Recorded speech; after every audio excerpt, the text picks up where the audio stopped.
My near-death experience occurred on 11/2/2018 after the birth of my second child. It was the result of undiagnosed placenta acreta and an inverted uterus. I lost 7.5 liters of blood and had 8.5 liters transfused. 20 minutes after delivering my daughter, my placenta became very difficult to deliver, more difficult than delivering my baby. Finally, my doctor was able to, essentially, detach my placenta from my uterus, which caused immediate, excruciating pain and rapid blood loss. Albeit indescribable, I equate the pain to feeling as though someone was stabbing me with a knife from the inside of my body.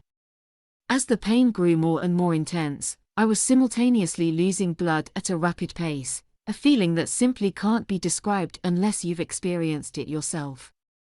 While the doctor and nurses worked to determine where the bleeding was coming from, my pain and fear only intensified. I looked to my mom and told her I was scared. She said to me, "Don't worry, baby, Jesus is with you." From the depths of my despair, I managed to muster the strength to cry out, "God, please help me." And, boy, did he. As I started losing consciousness from the blood loss, it was as though time completely stopped. Although I was not unconscious for long, maybe 30 seconds, it felt like an eternity in which I was still fully aware but was also on my way somewhere. I often describe it as feeling like I closed my eyes but was slipping backwards, except I wasn't afraid at this point. Everything was quiet and I felt immediate peace, a peacefulness that surpassed all understanding and is so incredibly difficult to explain in human terms. Whereas before, I was freezing cold, I suddenly felt so warm and loved. All of my pain and suffering stopped completely.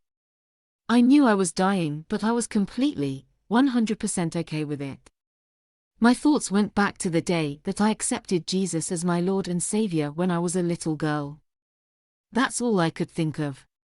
I said to myself, and to God, there are only two outcomes from this.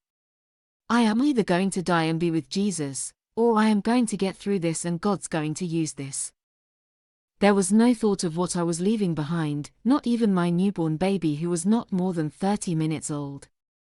However, before losing consciousness, I did tell myself to look at my husband one last time. I couldn't form words, but I wanted him to know how much I loved him and how much I knew he'd be okay, and how capable he was of taking care of our girls. I remember being woken up from my current state by the team, asking me to stay with them, and I was not happy.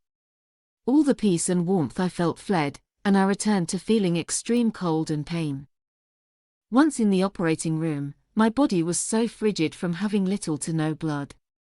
I remember the team having to forcibly move my limbs into position for surgery. I vividly remember a man standing behind me, looking down at me. He said to me, "Look at me, Amanda. It is going to be okay. Just keep looking at me." He had a mask on, but I could see that he had the most beautiful eyes I have ever seen in my entire life. It was easy to look at him. I was so incredibly attracted to him and in love with him. I wanted to be with him more than anyone on earth, and I remember thinking, but I am married and I love my husband. I really love this man, though, too. Later, I asked the people on my team who he was so I could thank him and tell him how much peace he gave me, and no one had a clue who it might have been based on my description of him. During my recovery, I thought maybe he was on the anesthesia team, so I searched their practice intently and couldn't find him. But I know now, that man with me was Jesus. I don't remember anything from my surgery, but I do recall waking up from it in the OR, knowing that I had a hysterectomy. I don't know if I overheard them talking about it or if it was just some kind of feeling I had. I do know that the doctor hadn't spoken to me yet, and when I asked the nurses if that's what happened, they said the doctor would explain everything. In the ICU, I experienced more and more of God's faithfulness and goodness. I knew His angels were surrounding me, and not because that's something we're supposed to think when we're in trouble, but because I felt their presence and I saw them with my own eyes. It's hard to explain how they appeared, but they were like shadows in the room with me, and they brought me immense peace. I would wake up, see them, know they were my angels, and go back to sleep. Even more indescribable was the power I felt from being covered in prayer.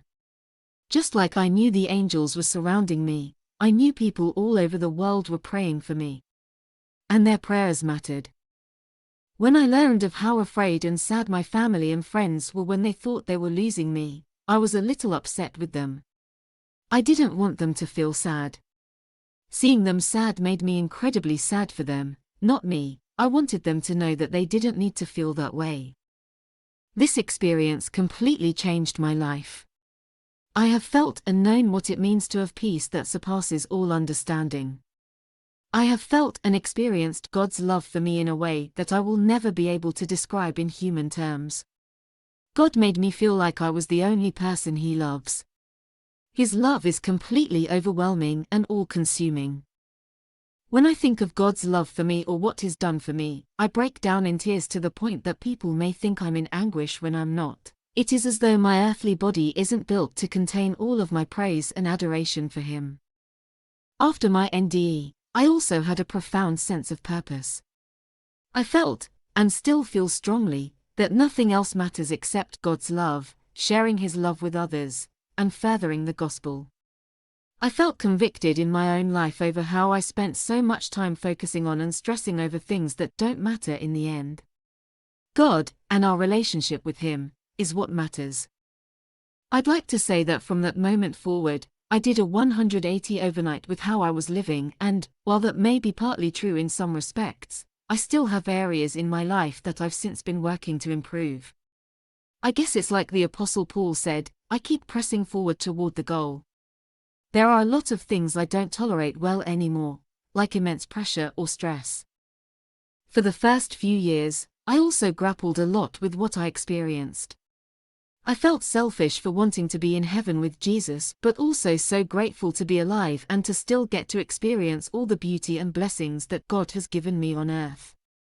To quote Paul, "For me to live is Christ, to die is gain," aptly sums up my feelings. In terms of death, I've never been afraid of dying because of my walk with Christ. And I think the only new emotion I have is that I want to make the most of my time here on earth, because I know tomorrow is not promised and things can change in an instant. I do have some fears about experiencing that kind of pain again, but I also know that God will bring me through anything. Talking about my NDE with others can be hard. I can only really talk to my mom about it, and my kids. It's hard to explain, but people have gotten frustrated or annoyed with me for talking about it too much. It's like they expect me to move on, but how can you move on from something that completely changed you, and not ever talk about it again? There are certain people that I can't talk to about it at all, like my mother-in-law who, though she's a devout Catholic, doesn't believe me. She doesn't even believe I almost died, even though she was at the hospital when it happened. I am thankful God allowed me to experience just a glimpse of what heaven will be like.